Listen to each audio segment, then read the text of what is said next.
You're right there. Yeah, I was stretching my legs. You know when you sat down for too long, you get I can't remember what it's called. It's a syndrome in your words. Words are going to fail me today. Leg syndrome. Yeah, leg syndrome, where you have legs. Yeah. No, when your legs are at a 90-degree angle, when you sat at a desk for too long, you get it on the outside of your legs.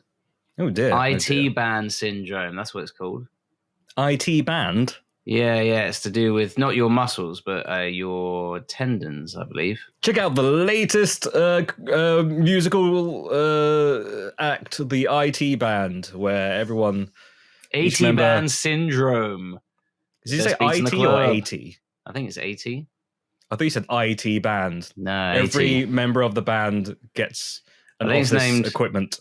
I think it's named after the AT-ATs from Star Wars because they get taken out by the legs, don't they? Because they too much office work.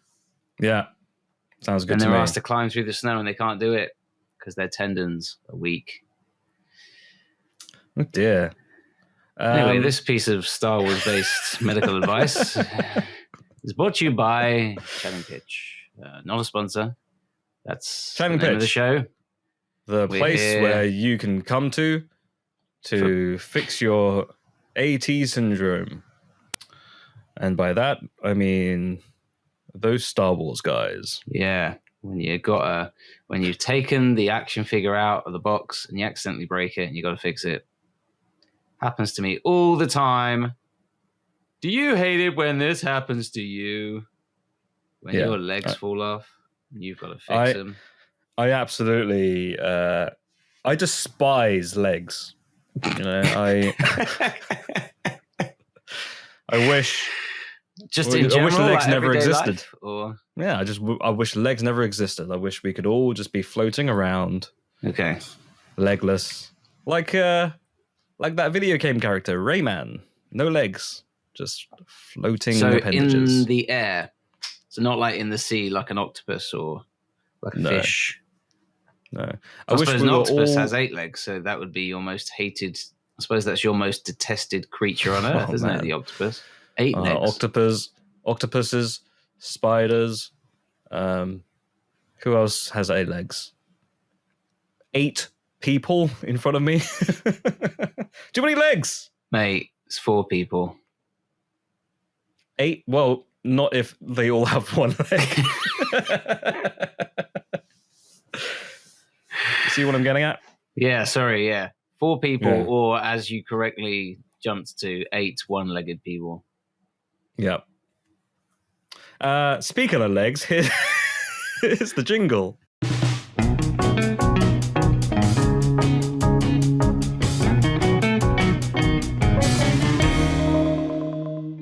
Here we go, and we're back. So this is a special edition of Chatting Pitch, where we talk movies and films and other things you see at the cinema, like jalapeno hot dogs. But mostly the first 2 things. It's a special edition because it's an Oscar edition, isn't it, Leslie Way? Oh my lord, it was the Oscars last night. And guess who stayed up all night to watch them? Matt, should I stay up all night and then work the next day? You're crazy. No, Leslie, I don't think you should. I think that's a wild thing to do. Proceeds to stay up all night to watch the Oscars. Was it worth it? Questionable. I mean, I mainly stayed up because of the host of this year, which was Conan O'Brien. He is the first-time Oscar host. And funny guy. Fourth-time Oscar viewer, Academy Award apparently. viewer. That one got me. Yeah, I very much liked the opening monologue. I initially was just going to watch the opening monologue and then switch it off and then go to bed. However, I thought, what's another 10 minutes? And what's another 10 minutes? And before I knew it, it was 3:30 in the morning, and I got to see who won the Best Picture. Yeah. And the Best Picture is, drumroll please. Oh, me. I see Anora. Matthew, he's the Best Picture. Oh, me. Yay. You're the best picture on my screen right now. I do not have the best picture. I'm very dark, and I've done that thing where I point the camera at a window, letting lots of sunlight in, so my face is incredibly dark. That's fine. Yeah, don't Which worry is why about we're not ready for video yet. But that's fine. But at least the back of your neck is getting all the vitamin D's. Oh my goodness, yeah, it's going to be so tanned. Just the back half of my neck. Yeah, don't wear a scarf; it'll hurt. Oh yeah. Yeah, with all that sunburn. Yeah. Have you made sure you put some FPS on the nape of your neck? I have put some PS for FPF on the back of my neck. I put some PlayStation 5 on the back of my neck. I've attached a PlayStation 5 to my neck. Why have you done this? To prevent sunburn. Ah, very well. Carry on. I did not watch the whole of the Oscars show. I got as far as the second award. But to be honest, the thing that tipped it over the edge for me was not the Oscars itself. Because we are, obviously you can tell from our accents that we are English. We're from the England. We were watching it on ITV, and obviously the coverage is a bit different. There are more ads on American TV. That's one thing I noticed. That actually stopped me from watching a lot of American TV when I would go on holiday there. I just couldn't do it. Every 5 minutes, isn't it? I couldn't do it. I was flabbergasted. Even as a child, I was amazed. I walked into the kitchen and said, "Papa, I'm flabbergasted," because they would show an ad and then the last 2 minutes of the show. Yeah.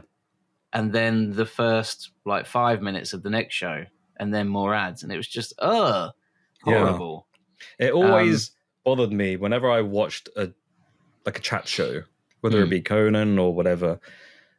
It was we'll be right back. We're going to take a break. And then you get about 5 minutes of ads. And they come back and they say, "That was a great show. See you next time." I'm like, yeah. What was the break for? Why? Yeah. I thought we were going to resume more content from your show. More stuff. But yeah, that always. No, you're just giving us the outro. But anyway, we were watching it in England. So instead of those ads, we get, and it happens year after year, we get a cut back to a TV studio in England where a famous host will be chatting to a small group of people. Yeah, and that small group of people are people one of whom who you may recognize. Yeah, I didn't recognize any of them other than the main host. And you know what? Honest. It's a bit of a thankless task. I'm not having a go at those individuals per se, because it is a bit of a thankless task to sit there and watch the Oscars all night. It's a very late night, and to be able to say things that are even vaguely interesting for 4 hours, just based on it was a bit like watching an episode of Gogglebox, but but it's the Oscars, so it's 4 hours long. Yeah, which becomes tedious very, very quickly. Yeah, and I just thought I don't need to hear your views of the opening monologue, not because I necessarily agree or disagree, but because I have my own views and I'll just think those things. Yeah. But they had to do something. I think as I was watching the Oscars, I was on the website formerly known as Twitter, and watching or reading people's reactions to that, especially the UK viewers, and a lot of them just said, "This is the part where I hit the mute button." Oh, I go on my phone for a bit. In between bits, yeah, because they just didn't care for any of that. And I'll be honest with you, I sort of did the same. Yeah, it may as well be ads. Yeah, it may as well be ads. It's just a cheaply put together studio. Jonathan Ross asking, Jonathan Ross, it can be a very interesting film critic and can give his own views very well, but just asking rather benign questions. What was the word you used yesterday? Vacuous. A bit vacuous. Not him individually, just the whole process was a bit vacuous. Yeah. It may as well just been ads, but I guess they couldn't afford the ad time that frequently at that time of night. Who knew? In this economy? Knows? Yeah. Anyway, yeah. What did you think? Yeah, now let's do the thing I've just criticized them for. Chatting pitch, a thankless task. I enjoyed the Conan bits. That's primarily what I was watching for. But I also wanted to know who won certain awards and whether or not they deserved them or not. And my conclusion is that everything None of them very deserves much anything. nobody deserves anything. It really does cement the sentiment that everything is just subjective. You know, Yeah. When the Best Picture was announced, I didn't fully agree with the winner, but anyone who is nominated for that will probably have certain people who think one is more deserving than the other, and it really doesn't mean anything at the end of the day. And that's the thing, that a lot of these, either the snippets or the interviewers or the interviewees, they often have to force it, because you can't just say, yeah, they're all good. Yeah. Okay, Nora won. I don't agree, but that's okay. Yeah. Especially nowadays, it's all about, like, do you hard agree or do you hard disagree? Yeah. Well, they're all fine. I think it is a level that if you get nominated for an award, whatever that award is, whether it's the Best Picture or whether it's an individual award, it is very much like, once you're nominated, I think that's enough. Yeah. That is recognition within itself. You have performed well. And like you say, anything after that, well, some people would agree with Nora. Other people will say it should have been something else. But yeah. A lot of people are saying how certain actors and actresses got robbed for their award. But, would you say Ray Fiennes 4 times the Academy Award loser, 4-time loser, or Edward Norton 4-time loser as well? Yeah. Does it make them a bad actor? No. No. No. I did find it weird that in a show where it's notorious for going over time, they had the presenters come out and compliment each individual nominee for what felt like an excruciating amount of time, especially when they're doing it so obviously off the auto cue. Yeah. So they'll be like, James Flim Flam, your production design is truly one of a kind. And then you'll see their eyes flicker up and, I loved your design in, and then they're sort of like peeking. Sorry, I can't see. I got cataracts. Yeah. And, which apparently was a thing that happened. But I don't know why that was needed. Like, they could have just come out and said, all of the nominees, blah, blah, blah, blah, blah. That was was that a new thing where they had 5 different people come up and possibly they've done variations on it before, where they've had 5 people come out to briefly summarize. I think I've seen it with acting awards where they've come out and briefly summarized each character, but they haven't come out on stage and said, hey, you sitting right there, I'm going to compliment you in front of everyone. Maybe it's because I'm a Brit, as they say. And typically, and I agree with this on an individual level, we find it very hard to take compliments. You think so?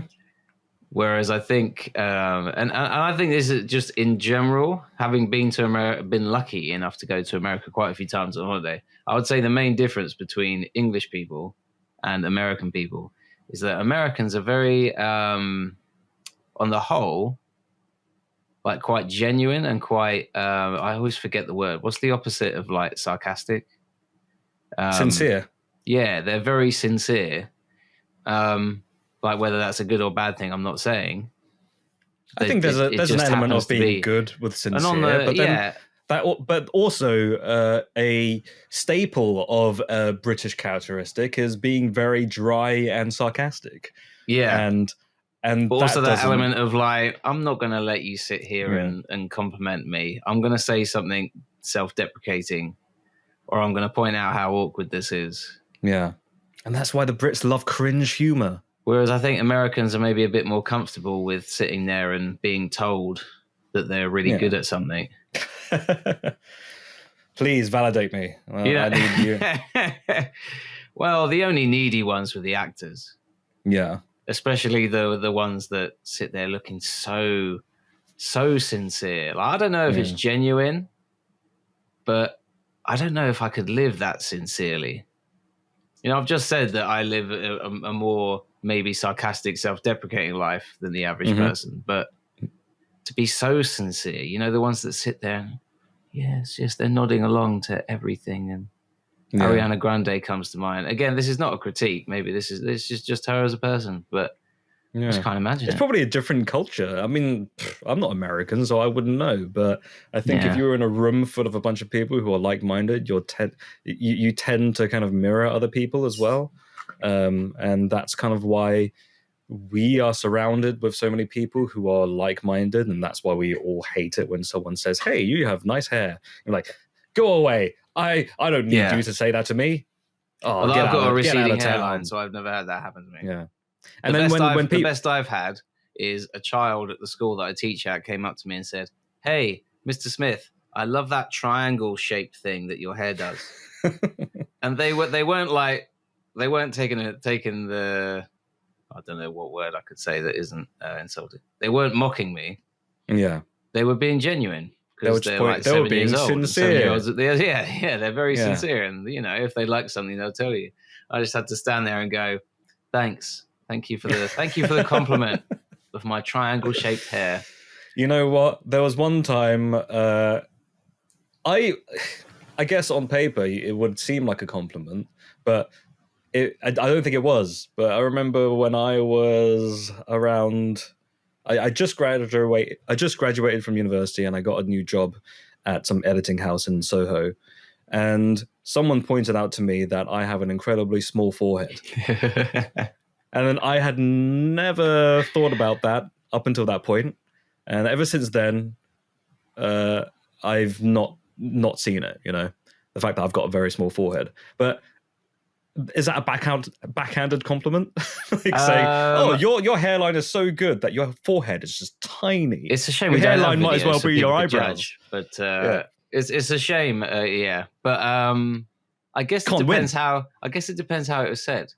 If someone was like, "Hey, you've got a small forehead," you could take that as like, okay, it was like this. It was like, or was it more like, "Your forehead is so tiny. I've never seen anyone have with such a small, tiny forehead." That's like you're a circus freak. Or was it like this? The chairman of the company came in and went, "Oh, you've got a small forehead." Get out. Anyway. No one in my company will ever have a forehead lesbian. You don't belong here. You started saying that as Nosferatu. No one has. I cannot suck the blood of someone with such a small forehead. Your 3-head will not satisfy me. Snubbed at the Oscars. You know, no awards for Nosferatu. Or as Adam Sandler called it, what was it? No. Not Nosferatu or something. Nosferatu. Yeah. That was a bit I liked. I came to the conclusion, the bits of the Oscars that I saw, I just want it to be 2 hours of bits. Yeah. Just do 2 bits. Hours, or at least in between every award acceptance, just have a bit, at least. Yeah. Because there wasn't as many bits as I hoped. There was a really funny bit that I personally found very funny. It was when they kept bringing out the sandworm from Dune, playing chopsticks on the piano and being like... Playing the harp, yeah. And there's little hands moving. Yeah, his hands were great. And he was wearing a little tuxedo as well. It was great. Like, God bless whoever wore that costume and played the sandworm. Props to them. Props to them. But I loved all the little bits they did. I mean, I liked all the other stuff as well. I'm not saying that the rest of the Oscars was rubbish. I mean, I liked the little Bond medley they did. Quite serious. It was quite serious, which I thought was a bit odd, because James Bond, for me, like half the James Bond movies are quite silly, aren't they? I say half. The only reason why they were doing that whole thing was because apparently there's been this new deal with Amazon that Amazon have bought, or Amazon got the rights now, and it's now not in the hands of the Broccoli family, who have been producers of it since the beginning. So I think it was a sort of a tribute almost. Before, you know what that means, before though, Amazon right? start making spin-offs and James They're gonna Bond start- Jr. and well, they're going to start doing like international Bond, Bond in Mexico, Bond in Spain, Team Bond in Bond. Japan. Yeah. I've had we enough of gotta Bond. get together. We gotta get together and have some team bondage. Yeah. Team bonding. Team bonding is what I meant to say. James Bondage. I'm sure that James. exists somewhere. Oh, it would. That's gross. I don't want to see hate that. it. I'm Bondage. James Bondage holding up the gun. And Do you he's just expect me covered to in die? just like No, I S&M expect you to have a outfit. massive Yeah. erection. Just imagine Daniel Craig or whoever's going to play the next Bond just covered in ribbons saying, I'm Bondage. That's very innocent. That's very innocent view. I like that. Thank you for bringing it back. Yeah. But yeah, Or he just really likes I ropes. don't have high hopes. I mean, I wasn't a huge fan of the Bond franchise as a whole anyway. It's not my thing. It's fine. Yeah. So yeah, let's see what they do with it. Let's see what they But do it was with a nice But anyway, tribute. But yeah, they didn't really lean into the sort of inherent silliness. I'm not saying James Yeah. Bond is cartoony and they had to do like we just said, they didn't have to do a comedy skit about it, but it's quite a serious thing. But well performed, I thought. Some yeah, lovely very well vocals there. performed. I was very Lovely surprised. vocals from all the. Every time an artist's name came up, it just made me I feel was like, old. I don't know So was who like, this I don't know is. who that is. Dojo Dog and Jib and Jab, the woman Flam, with Flam. the performer with the nails that are really long and just reminded me of the woman from Always Sunny who was trying to become a cat. And that was Elphaba from Wicked, wasn't it? oh, she had long nails as well. Yeah, Yeah, I was she had talking very long- about the James Bond medley, but Oh, she right, had okay. the longest nails. Yeah, the Oh, I Academy didn't Award see. for the longest nails. My goodness, The those Academy nails, Award. those nails were longer than the Brutalist. You know what I'm saying? Oh, no respect. No respect. They should have. I mean, if you're talking about long nails, the person with the longest nails was the Sandworm from June. And then they just wheel it back on stage, playing a trombone. I liked how they said, look, if you're going to spend that much money on the props, you have to at least do the joke twice. Yeah. That was quite funny. Did you see his bit about streaming? And Oh yes, I did. Yeah, so his new venture, movie stream or something like that. or whatever, cinema stream. It's like alongside 1,000 Saudi phones Arabia and stuck together to make Yeah. one big It's a screen. good And then I just like the bit where the guy comes in and goes like, look, there's rope. And yeah. Conan says, look, you should probably put that They back. have rope here. They have rope in here. But what did you think of the opening number? Because they opened with Wicked. I quite liked it. I won't waste time. I won't waste time. No, I'm on about the Wicked medley. Oh, the Literally Wicked opening medley. bit. Sorry. I tuned in late. So I saw... Oh yeah, of I- course you thought. Yeah. I alerted you. Yeah, you saw the end of it though. But I did re-watch it this morning, and what did I think of the opening number? I thought it was okay. I think the only reason why they did it was because of how much of a cultural impact Wicked had on pop culture. And And Wizard they of said, Oz. and by Wizard of Oz, extension. yeah. And then they thought, we need to bring something relevant for the kids, you know? For the kids. You make it sound like they started with Somewhere Over the Rainbow, but then like just dropped a beat on it. Sandworm, drop a beat. Someone drop that beat. Yeah. It's the return of the sandworm from our pitch. DJ I'm a Sand. sandworm, and I'm here to say his nails are very long in an unusual way. Yeah, may as well. However, I didn't catch it on the when it was live, but when I watched it, I thought it was fine. It was quite long for an opening number. Sure. I wish I'm a it would just. sandworm, and I can play any instrument. But don't say I'm good. I don't like a compliment. Sorry, go on. No, it's fine.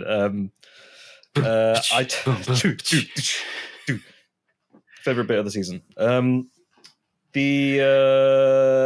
I would have liked to have seen more movie, like cold opening movie parodies from Conan, because he did that with the Emmys, where he was going through all the different movies and parodying them.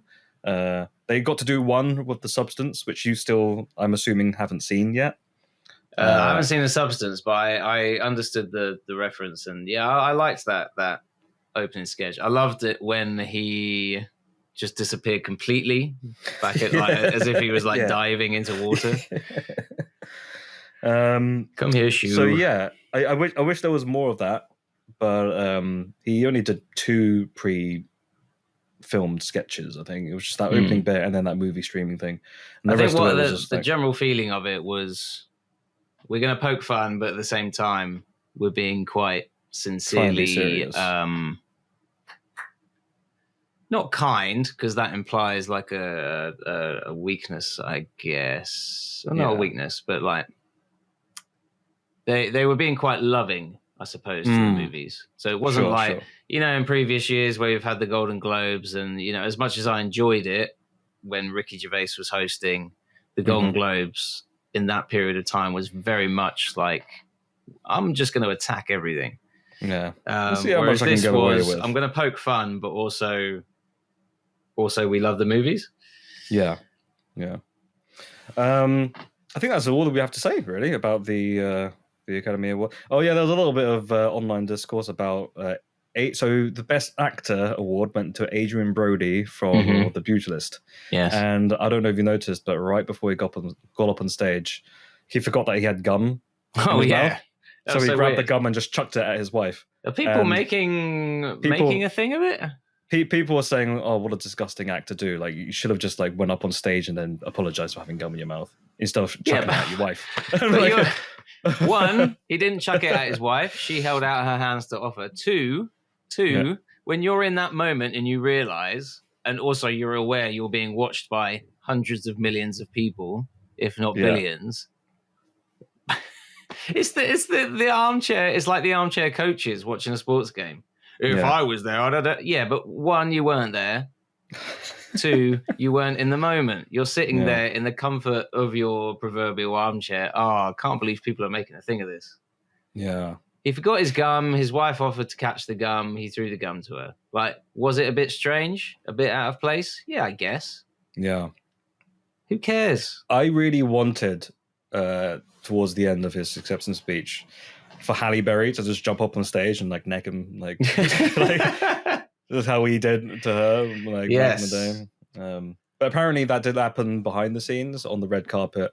Halle Berry just went up and was like, "Sorry, got him back. Sorry, Adrian Brody's wife. Like, do you mind if I just do this real quick?" And then just like kissed him like without any notice. And it was like, "Got you back. Got you back." Like a little funny little banter thing that happened. Nice little callback. Anyway, I think that's I think that's about it. Like in terms of the Oscars, that's all we have to say. There were 2 other movies that we haven't reviewed yet, and I can tell you right now, we definitely it watched ain't gonna them. happen. We definitely may or may not have watched them. The worst, the first thing I thought when Anora won Best Picture was like, oh great, so now I can't talk about the Best Picture. That's how selfless I am. I'm thinking about what I can give to the listeners at all times. It's certainly not selfish. Certainly not selfish. But should we do a mid-break jingle and then move on to post Oscar? Let's move on from the Academy Awards, The stuffy Academy, huh? Who needs them? Let's move on. And also, I really needed a wee. Mid-break jingle. Here we go. Yeah, mid-break tingle. Yeah. Mid-break tingle.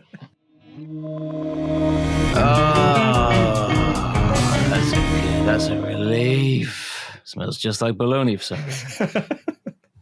And then in post, I'll overlay that over the mid-break jingle. Lovely. People will love that. People will love that because they'll hear it before they hear this explanation. Yeah, I'll shuffle things around. It's not real. It's all trickery. Oh, we got ya. Smoke and mirrors. Chatting bitch got ya.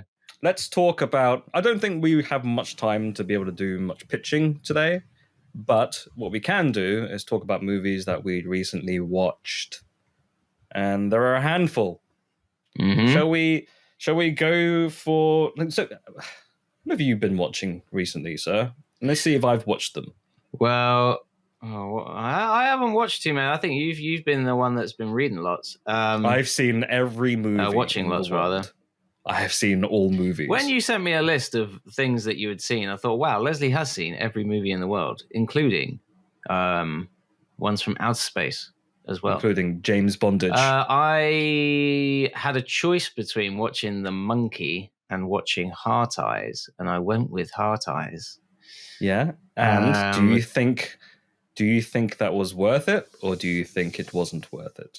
Shall we talk about it? Like, what's the story? What's the story here? Sure. Okay, so Heart Eyes. You've seen it as well, but I will avoid spoilers. Mm-hmm. So every Valentine's Day, the so-called Heart Eyes killer goes on a killing spree, but he only targets couples. For example, the opening scene, there's a couple where the guy is proposing to the girl, and then the Heart Eyes killer comes after them and gets them. And that's his thing. Every Valentine's Day, people in America have got, looking over their shoulder. And then we have this couple that aren't really a couple, played by Olivia Holt and Mason Gooding. So they play Ali and Jay, and they're the latest targets because the Heart Eyes killer mistakes them for a couple. And I suppose the whole question is, will they survive? The question of will they fall in love, it's not really a spoiler. Of course they're going to fall in love. But that's the premise of the movie, that it's playing with romantic comedy convention. And With a slasher. It shoves horror. a slasher movie on top. And it works a lot better than that. That as a concept sounds quite clumsy, but it does sort of work. But I suppose it's similar to when the marketing in Shaun of the Dead was pitching. That's exactly what I was going to say. A rom-com was how they pitched it, wasn't it? Yeah. It didn't really play with romantic comedy tropes as much as this does, but this film is way more. I don't want to say it's more self-aware than Shaun of the Dead. I think the genre mashing is more. The genre mashing is more on the nose with this one, than it was with Shaun of the Dead. I think Shaun of the Dead was more of a comedy, and not so much a rom-com. More of just there was a lot more straight up comedy as opposed to this one. In it. Yeah, there was romance in it, but with Heart Eyes, it very much followed a format that intentionally of a rom-com, but then every now and then Scream, basically. It's basically Scream. Yeah. With rom-com stuff. So they would do the rom-com conventions, like the two characters that when they first meet, they accidentally bump heads. Yeah, the meat cubes. The what, sorry? The meat cubes. The meat. I thought you said meat cubes. Please enter the meat cube. I did say meat cube. Oh, fantastic. But it was merely a reference to Always Sunny in Philadelphia. That's yes, of course. Yeah. Sorry, later seasons. I haven't seen it. Later seasons. Oh yeah. That could be. So what is it? It's like a stark white cube, and it's where you go to meet people. Yeah. It's like a romantic blind date, but it's the most unromantic surroundings ever. Brought to you by Chatting Pitch. And the cube is hollow, but when two people enter it, it becomes the meat cube because they're both meeting and they're also made of meat. Yeah. And anyway, you can choose your meat based on what's hanging up. I'll take that one. But apart from that, it's a stark white room. The table is like solid, clean steel. You can't move it. And there's two very uncomfortable chairs either side. And you sit down and you see if there's any romantic tension in the air. Yep. In the meat cube. Yeah. Well, what if you're a vegetarian? I guess you go to the veg cube. The veg cube, yeah. Yeah. Where you both go in there and you just become a vegetable. Yeah. Just lying on the ground. This is great. we inject you with something. With vegetable stock, yeah. Yeah. Not sponsored. Because that's proven, isn't it? I love whenever you say not sponsored, at the same time we are always talking about something horrible to do with the product. We'll be like, hey, veg stock, if you drink too much veg stock, it actually turns you into a vegetable mentally. You'll be lying there drooling. Anyway, not a sponsor. Not sponsored. But anyway, Heart Eyes. Yeah. So that's the premise. Yeah. What did you think? What did I think? I likened it to Handbrake Turns, where the rom-com becomes a slasher, and then the slasher becomes a rom-com. A rom-com. It is almost like someone has got one of those metal switches where they're just flicking it from one to the other. So unlike we compared it to Shaun of the Dead earlier, unlike that, which sort of integrates everything together, this intentionally, and you can tell for the soundtrack's probably the most obvious way that you can tell it's intentionally doing this. I love the scene in the drive-in cinema. Yeah. And that is a perfect example of that, where they're being chased by the Heart Eyes killer, and they find themselves at a drive-in movie theater, and they just jump into a van. And then they have that sort of it's not in every rom-com, but in a lot of rom-coms, it's the moment where the two characters will open up about their respective pasts. And in doing so, they start to fall in love with each other. And these two characters are doing that. But in the meantime, in the back of the van, there's two people just having wild, noisy sex. Yeah. And I love again, I won't spoil the joke for you, but I love that sometimes the noises in the background link up with what the couple are saying in the front. Yeah. Very intentional. Yeah. And very, really, really funny. I actually felt like I had to stifle my laugh because no one else in the screening was laughing.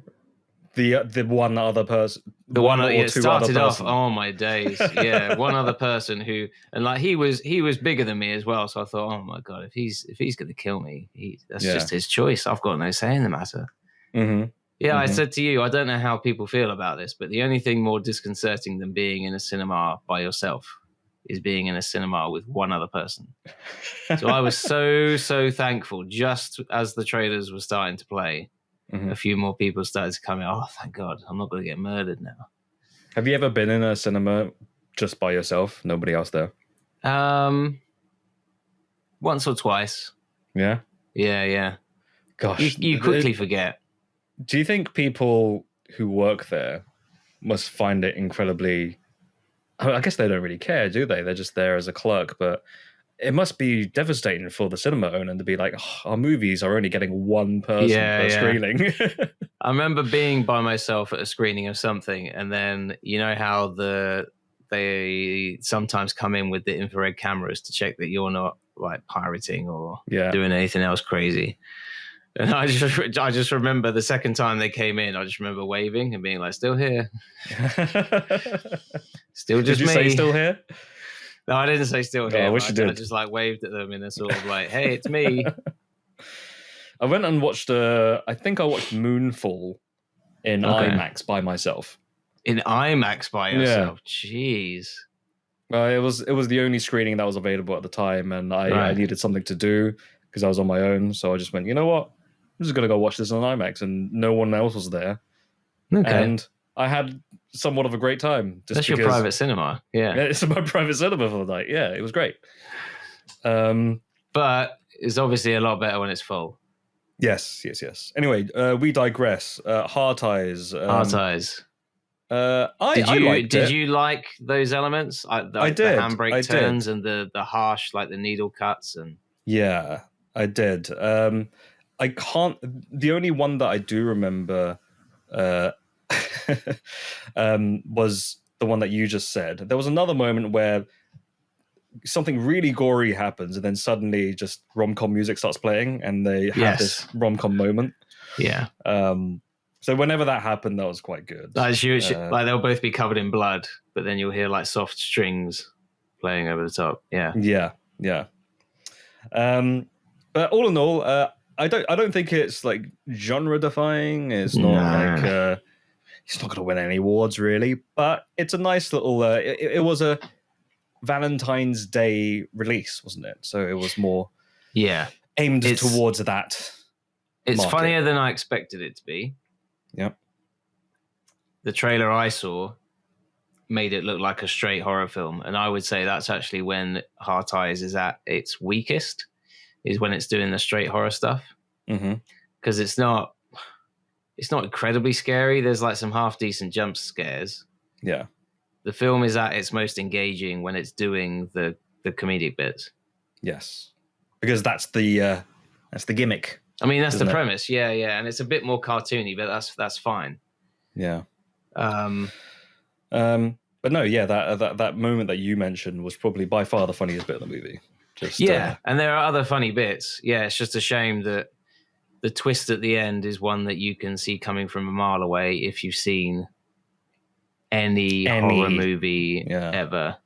Mm-hmm. You will know who the killer is. Yes. From probably about the halfway point. Yeah, because it's pretty obvious. I don't want to spoil it for the sake of spoiling, but yeah, I think we both are. You're there for 45 minutes thinking, okay, yeah. But it has its good bits. It's a good time at the movies. It's a good time at the movies. Grab your popcorn and have some yucks. Chatting pitch scale from C to full chatting pitch. What would you give it? Okay, here's our patented rating system, which we named after our own podcast because our egos aren't massive. They really aren't. I would give it a chat-in. Chat-in? Yeah, it was fine. I was actually gonna say chatting with a G.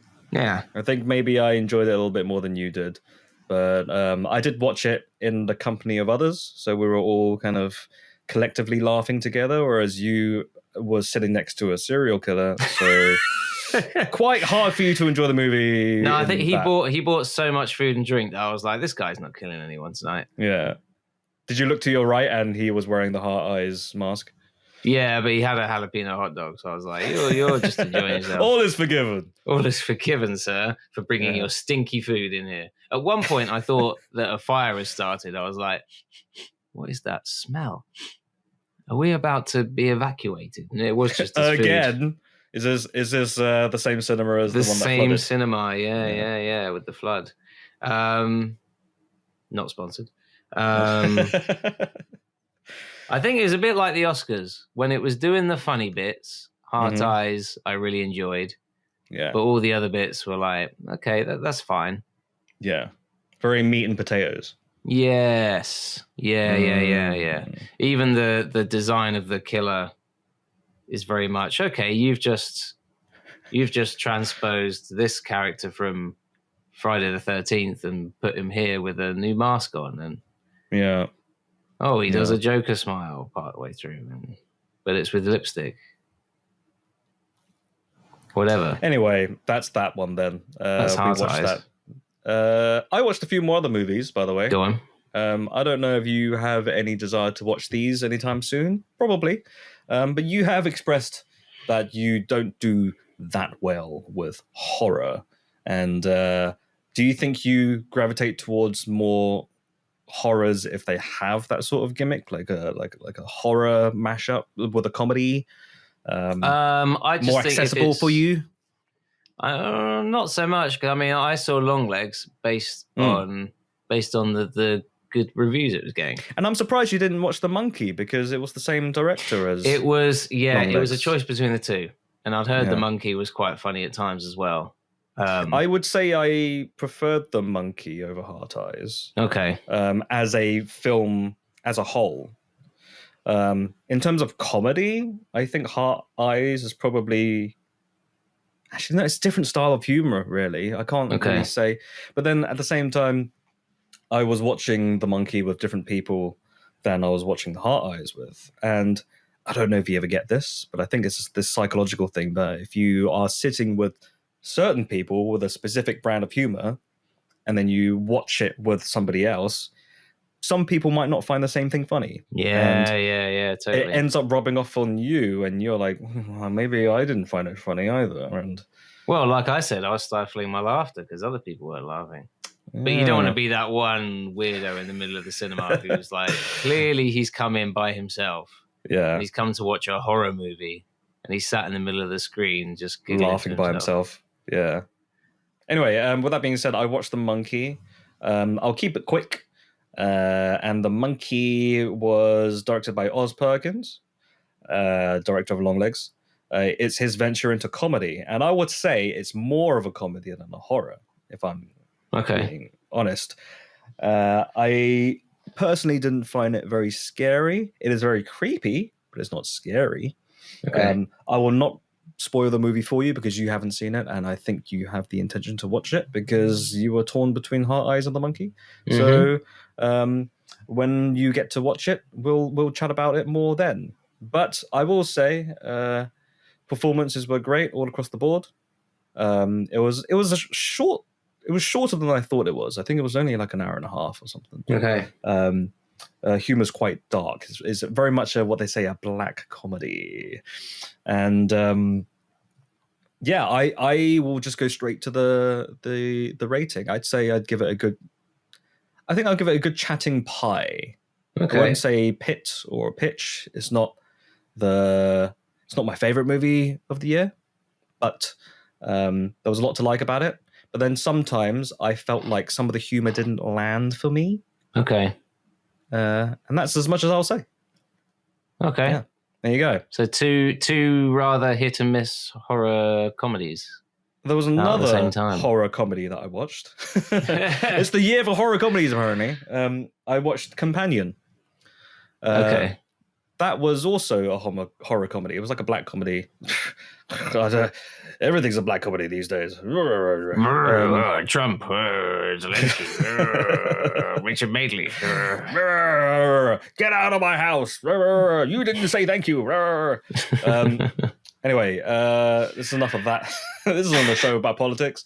So Companion. I can't talk about this movie too much without spoiling it, because the trailer itself, not the teaser was okay. The trailer said way too much about the movie. Okay. And you don't want to watch the trailer. But essentially, it's a movie about relationships. That's all I can say. And it's also quite funny at times. It's quite it's like a sci-fi horror. It's I think there's a subgenre called techno horror or something like that, where it's always based around like sci-fi elements to it. But that's all I will say. I may have already said too much. But yeah, I really liked it. I thought it was good. I think that's a good chatting pit, I think. Okay. I'll give it a chatting pit. Quite solid, yeah. Jack Quaid is very good in the movie, and so was I forgot her name, the actress who plays the main character. I didn't know Jack Quaid was in The Substance. Not The Substance. Not in The Substance. The Companion. No. The Companion, yeah, he's quite good in it. Let me just double check on that. Companion. Her name was Sophie Thatcher. She was also in Heretic recently with Hugh Grant. I don't know if you saw that one either. Oh, okay. No, didn't manage to catch it. Yeah. That was good. Hugh Grant's quite good in that one. Hey, Heretic. Could talk about that, but that's not what I was planning to do. That's fine. Yeah. So it's like someone opened a cupboard with all the horror comedies inside and went, "Oh, all these are here." Yeah. Oh, it's near the sell-by date. Yeah. Let's just use them all. Gonna make them. Let's have an all-you-can-eat. Yeah, there was one more movie I watched. I don't really want to talk too much about it, but shall I give you the rating for the movie and you can try and guess what it is? Okay, you might have to give me a bit more, but go on. Okay. I would give this movie a chat, I think. Flight Risk. It wasn't Flight Risk. I think it probably got more hate than it deserved. However, I didn't think it was that great either. There were moments that were good. There were moments that were bad. There were moments that were very bad. There was a lot of moments where it felt like multiple reshoots happened. And I couldn't help but feel like, oh, wow, they definitely got that actor back to do that one scene. And it felt very much spliced in to the middle of the movie. I'm racking my brain. Go on, what was it? They are...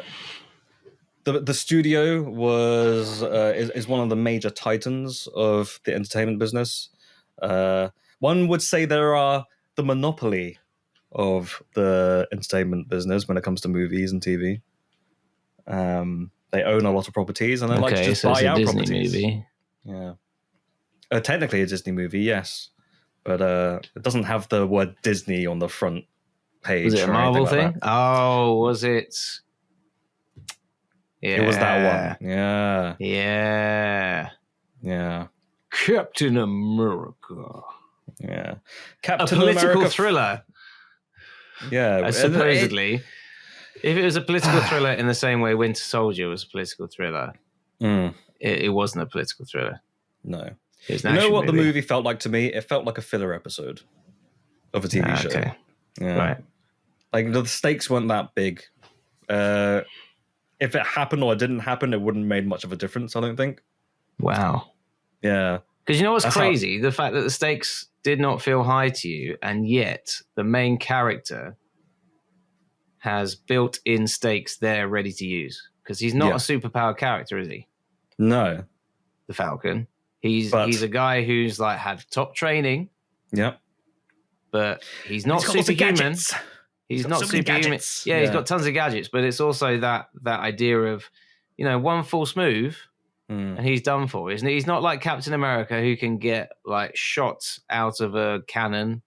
Don't know why I said that. Like he's at a carnival freak show, or like thrown out of a 10-story window, land on the ground, and be like, "Oh, my perfect face is not even scratched." Yeah. Does it have the problem of all Marvel movies where there are zero stakes because if someone dies, it usually doesn't matter. Mm-hmm. And if someone can't die because the plot requires them to be alive, then they just don't die. Yeah. Yeah. I don't know if anyone dies in this movie. At least no one important. I think everyone pretty much doesn't die in this movie. And so the stakes weren't really there. And I guess it's not really about that. I mean, it doesn't need to end with somebody dying. But it felt like the movie wanted to say a lot of things, but it also said nothing. Well, yeah. I get the feeling, this is going back to Winter Soldier again, that people were talking about it in the same breath as films like, I don't know, All the President's Men or The Conversation or these sort of 70s politically charged thrillers that actually said something. Yeah. And Marvel did that thing where they said it was, hey, it's a Marvel movie, but it's also this. But actually, it's just a Marvel movie. Yeah. Spider-Man, whatever, Homecoming was not a coming-of-age movie. Winter Soldier was not a politically charged thriller. I don't know what other genres they've claimed to do. It's always an MCU movie. Yeah. So I can't help but feel like a lot of Marvel properties now have unfortunately cornered themselves and they've shot themselves on the foot because everything has to reference everything else. And unfortunately, this movie has fallen the victim of trying to please everybody by bringing things that, you forgot about this person. Well, here he is. And they're like, okay, well, why can't we just focus on this thing? Why do we have to keep bringing this person in or this element in? And it's like, well, you guys have been complaining about it, so we got to do this. And it's like, but it served no real purpose. It could have been done in a different way, but the fact that you want to cross-reference everything, it just seemed very bloated as a movie, and there wasn't like a clear vision. It felt like somebody in the writer's room was like, but you forgot about this thing. Okay. Put it in. And that just kept happening in the movie. So it's just a lot of spinning plates. Yeah. It's a carnival show now. Yeah. Do you think it has to do with, there was a story not long, but a few months back maybe, where certain major studios, I can't remember which one specifically, they talked about actively taking the opinion of fans and then using that opinion to actually shape the movies that they were making. Yeah, and that movie was called Snakes on a Plane. Oh, yeah.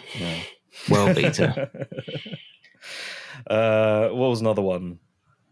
There was another one that I guess No, there was another one, wasn't there, where they actively listened to the fans and they made the movie based around what they wanted, and it just ended up being a hodgepodge of a movie. It wouldn't surprise me if some of the Marvel movies had that. Yeah. What was the thing called? Lots of people online are talking about this. And the revelation where actors have come out recently about this, that sometimes actors will not get cast because they don't have a big enough following on social media. I heard about that. Yeah, Instagram. I think what's her face? It's such a broken waiter. Yeah. Unfortunately, that's how a lot of the entertainment business works now, where it's like popularity is better than talent now. So anyway, like and subscribe. Everyone. Twitter. We need to get to the top of the popularity. What other social media things are we on? Flim Flam and Jim Jam. Flim Flam. Jim Jam. Grab. Jam us on Jim Jam. What else? Join us on Jams. Jams. That's what it says when you open the app. Anyway, I think that's the end of the podcast episode. Thank you for joining us. What other ones are we on? Find us on X, TikTok, Flim Flam we've talked about, Goose. We're on Drumflix, Sasquatch. Grambler, that's another one. Grambler, yeah, a little bit of Grambler. Swipe up. Go Grambler. Go Blam. Go Goosey Gramblers. How's it going, my Goosey Gramblers? Today we're going to be grambling for the next 25 years. We're going to gramble and hopefully earn ourselves some gribbles. Because you know what they say about gribbles. You got to gramble them. You got to gramble those grimbles, guys. Gramble those grimbles. Anyway, like and gramble. Like and gramble. Oh, that sounds awfully close to gamble. I don't like that. Oh, yeah. Gramble and grimble responsibly. Yeah. Gramble. Define gramble. I don't know. I don't know why I'm thinking of crumbs. Like biscuit People crumbs. Be... Well, you throw biscuit crumbs at somebody. That's scrambling. You throw some crumbs. Yeah, throw us some crumbs on Grimblegram and gramble the grimble. And people are like, what does it mean to gramble? And the owner of the website's like, well, that's when you want a content provider, because that's what they're going to be called, a content provider. If you want to be notified that they have created more content, then gramble them. And everyone's like, do you just mean subscribe? And they're like, no, it's grambling. It's grambling here. So some weird loophole. Right. Anyway, it's the same, but it's different. Anyway, gramble, everyone. Gramble like grimble, like Groosey Gramble. Gramble and grimble and gramble. Gramble the grimble. Gramble, sponsored by Gramble Grimble, hosted by Brian Cranston. Brian Gramble. And blam blam. And remember to try Walton Goggins, water goggles. Yeah. Before you, and not before you take a bite out of my Gramble. Yeah, and then throw us some crumbs.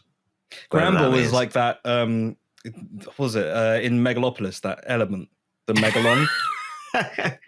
Gramble is what Megalon is to. We've got to find the Gramble. It does everything. Like these giant multi-story machines that are just like digging up tons of earth. What are they? They're the Grimblers. Hey, join us on the next season of Chatting Pitch when we have rebranded to Grimble. Gramble. And don't forget to Grambleam at Goosey Grimble Grambles. Grambleam, the Goosey Grimps. I think we've lost everyone by now. I think, yeah. Chatting Pitch has been brought to you by Leslie Way and Matthew D. Smith. If you enjoyed this episode, feel free to listen to others and maybe even subscribe. You can follow us on the website, formerly known as Twitter. Listen to us on Spotify or wherever else you listen to podcasts. Leslie and Matthew have their own side hustles as well. Feel free to check out Leslie's YouTube channel or Matthew's Medium blog. Links in the description. If you want anything else, we might have other links in the description if we think of anything interesting to add. Thank you for listening. I love you.